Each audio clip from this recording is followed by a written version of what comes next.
अगर हम बात करें टर्मरिक सप्लीमेंट की, टर्मरिक सप्लीमेंट जैसा कि हिंदी में हम इसको हल्दी कह सकते हैं, तो हल्दी के कई सारे सप्लीमेंट मार्केट में अवेलेबल हैं। हल्दी से जो एक्सट्रैक्ट निकाला जाता है उसको हम करकुमिन के नाम से जानते हैं और करकुमिन के नाम से ही ये मार्केट में बिकता है, जैसे नैनो करकुमिन, करकुमिन, इस तरह से आपको यह दिख जाएगा मार्केट में। तो दोस्तों,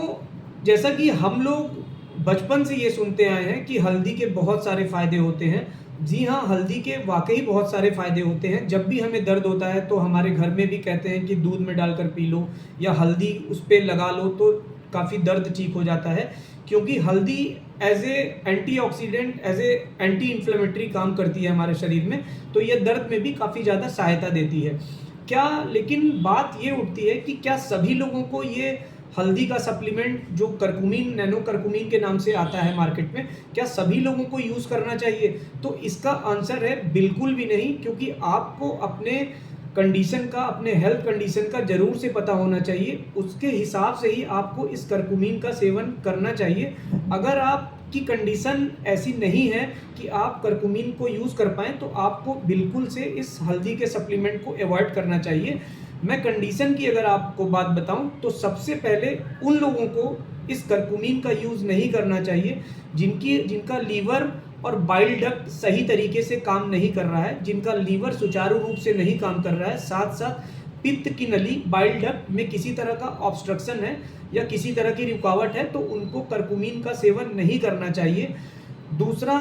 उन लोगों को नहीं करना चाहिए जिनके शरीर में ज़्यादा एसिडिटी ऑलरेडी रहती है, जिनके स्टमक में ऑलरेडी एसिड प्रोड्यूस हो रहा है ज़्यादा से ज़्यादा, जो अल्सर करा रहा है, एसिडिटी करा रहा है, तो उनको भी करकुमिन से,